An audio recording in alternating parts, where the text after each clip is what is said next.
What's up, baseball fans? Welcome to the channel. So today I'm going to talk about the 5 best teams that never won a World Series. If you are looking for more baseball insight, feel free to subscribe down below. If you like today's video, give me a thumbs up. If not, give me a thumbs down. And please leave a comment at the end. Tell me what you think. Coming in 5th on my list, I have the 2004 St. Louis Cardinals. This is a team that is easy for me to remember considering my Red Sox swept this team in the 2004 World Series to end their 86-year-old curse. However, the 2004 Cardinals were a really good team, but it was a really good team that ran into a very talented buzzsaw of a team with all the momentum in the world, coming off the greatest comeback in sports history, beating the Yankees in the ALCS after being down 3-0 in the series. In 2004, there was really nothing the Cardinals could do, and they were doomed from the start in the World Series. But this team had so many good pieces. They had Scott Rowland, who finished 4th in the MVP voting with a 9.2 wins above replacement, 34 homers, 124 RBIs, and a 1.007 OPS. They had Albert Pujols, who finished 3rd in the MVP voting with 46 homers, 123 RBIs, and an OPS of 1.072. They had Jim Edmonds, who hit 42 homers, 111 RBIs, and a 1.61 OPS. The rotation was really good, with 4 guys that won at least 14 games in Chris Carpenter, Matt Morris, Woody Williams, and Jason Marquis. However, after a 7-game series with the Astros in the NLCS, the Cardinals looked like they were out of gas, and without Chris Carpenter that postseason, they just didn't have enough in the end.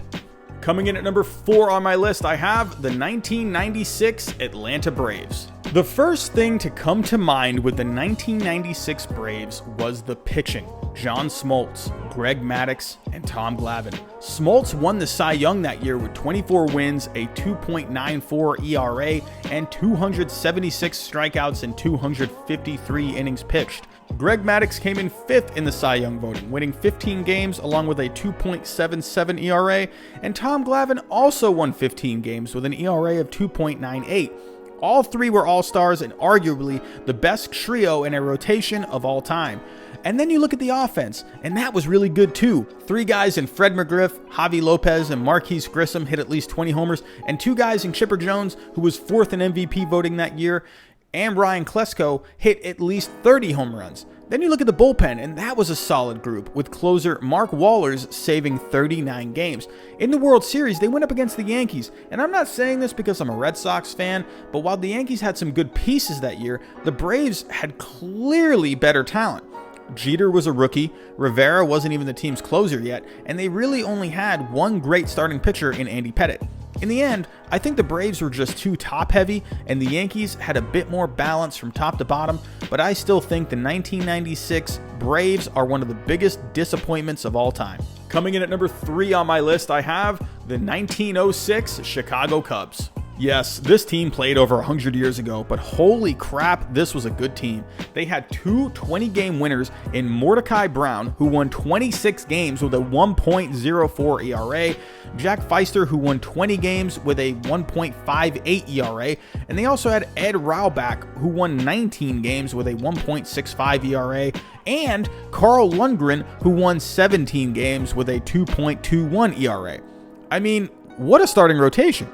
Don't get me wrong, this was right in the middle of the dead ball era when the strike zone was expanded, fields were larger, and foul balls started counting for strikes, so pitchers did have the advantage during this time. However, while the White Sox, who the Cubs played in the World Series in 1906, did have a solid pitching staff of their own, it didn't compare to the Cubs, and the Cubs just had better talent in the lineup, with first baseman Frank Chance, who had a 7.3 wins above replacement, third baseman Harry Steinfeld, who had a 7 wins above replacement, and catcher Johnny Kling, who had a 4.7 wins above replacement.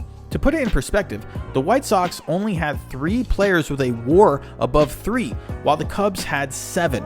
In the end, the White Sox pulled off the upset, winning the series 4-2. The 1906 Cubs will easily go down as one of the best teams that never won a World Series. Coming in at number 2 on my list, I have the 2017 LA Dodgers. A few years ago in 2017, while I was hoping my Red Sox would win it all, I couldn't stop thinking the Dodgers would win it all.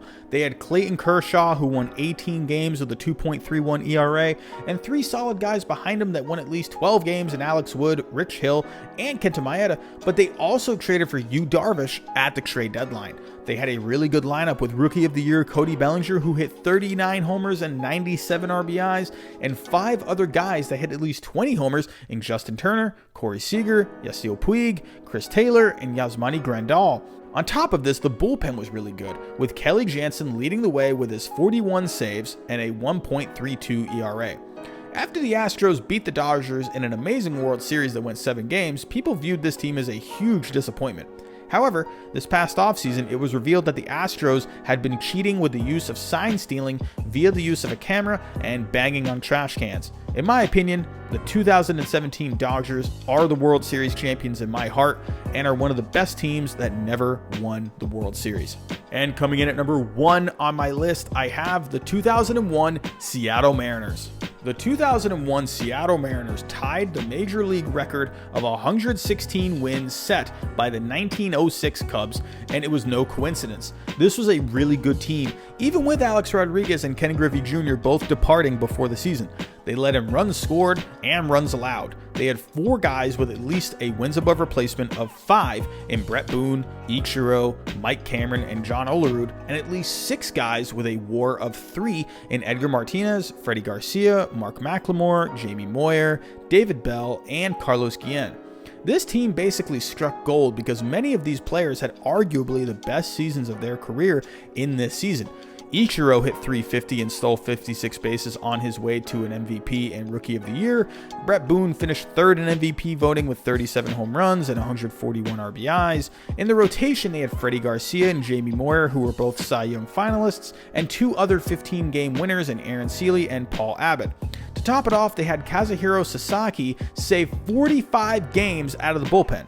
In the end, this team lost rather easily to the Yankees in the ALCS 4-1. However, in my opinion, this was simply the best team to never win it all, and it's not even close.